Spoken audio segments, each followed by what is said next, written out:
আসসালামু আলাইকুম। আমি ডাক্তার মোহাম্মদ আলী ফয়সাল।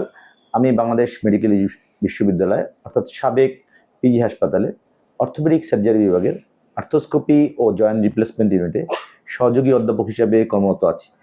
আজ আমি আপনাদের সামনে আমার এক রোগী, ওনার নাম রহমতুল্লাহ, বয়স 59 বছর, বাড়ি মুন্সিগঞ্জ। উনি 4 মাস আগে ওনার বাম হাতে ব্যথা পায়। তারপর থেকে উনি বাম হাতটা ঠিকমতো উঠাতে পারতো না। তো এই সমস্যা নিয়ে উনি বিভিন্ন ডাক্তারের কাছে যায় এবং পরবর্তীতে উনি আমাদের কাছে আসে। আসার পরে আমি ওনার বাম হাতে ক্লিনিক্যাল এক্সামিনেশন করি এবং এর পাশাপাশি আমি ওনাকে এক্স-রে দেই এবং এমআরআই করি।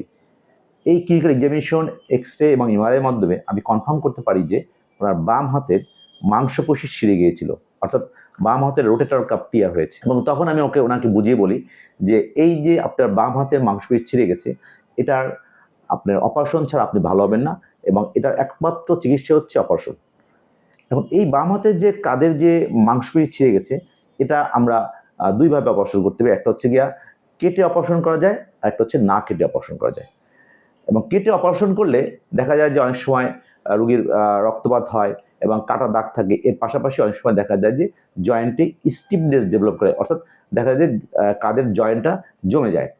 এই জন্য উন্নত বিশ্বে এই যে কাঁধের জোড়ার মাংসপেশি অর্থাৎ রোটেটর কাফ টিয়ার হলে এটি না কেটে আর্থ্রোস্কোপির মাধ্যমে মনিটরে দেখে অপারেশন করে।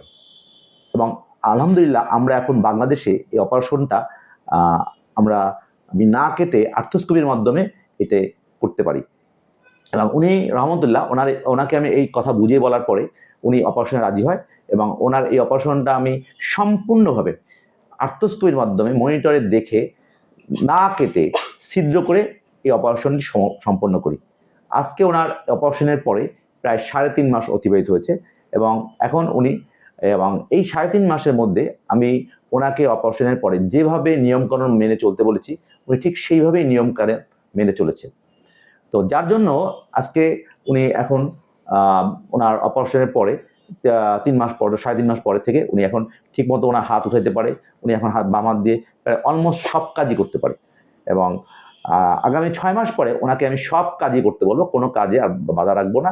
কারণ একটা নিয়ম আছে যে যদি কারো কাঁধের জোড়ার মাংসপেশি ছিঁড়ে যায় এবং তার 3 মাস পর থেকে স্বাভাবিক কাজ করতে পারে এবং 6 মাস পর থেকে একদম সব কাজ, অর্থাৎ আগে যেরকম সব কাজ করতো সেই সব কাজই করতে পারবে।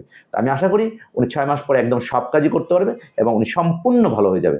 তো আপনারা এখন ওনার মুখ থেকে শোনেন যে ওনার বাম কাঁধে কি সমস্যা হয়েছিল এবং উনি তারপর কোথায় কোথায় গিয়েছিল এবং ওনার কি সমস্যা এবং উনি এখন অপারেশন পরে উনি এখন কেমন আছে, ওনার কাছ থেকে আপনার শোনেন। রহমতুল্লাহ ভাই, আপনি একটু সবার উদ্দেশ্যে বলেন যে আপনার বাম হাতে কি হয়েছিল এবং তারপর কিভাবে চিকিৎসা নিয়েছেন। আসসালামু আলাইকুম। আমার নাম রহমতুল্লাহ। আমার বাম হাতে এক অটো রিক্সা আমাকে ধাক্কা দিয়েছিল।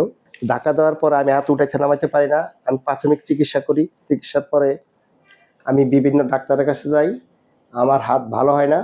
তা আমি এক ডাক্তারের কাছে আসলাম। আবার স্যারের নাম ডাক্তার মোহাম্মদ আলী ফয়সাল। তার কাছে আসি। সে এমআরআই করতে দেয়। এমআরআই করা দেখার পর দেখে ঠিক রক্ত ছিটে যায়। আমি হাত উঠানামা করতে পারি না। আমার খুব কষ্ট হইতো। সে অপারেশনের পরামর্শ দেয়। পরামর্শ দেওয়ার পর তার অপারেশনে আমি রাজি হই যে অপারেশন করার পর এখন আমার ইনশাল্লাহ হাত সুস্থ। আমি খুব উঠানামা করতে পারি। খুব ভালো আছি। ধন্যবাদ রহমতুল্লাহ ভাই। তো আপনারা রহমতুল্লাহ ভাইয়ের কাছ থেকে শুনলেন যে উনি ওনার বাম হাতে উনি আঘাত পায়, আঘাত পাওয়ার পর থেকে উনি হাত তুলতে পারতো না এবং অপারেশনের পরে এখন উনি ওনার পুরো সম্পূর্ণ হাত তুলতে পারে।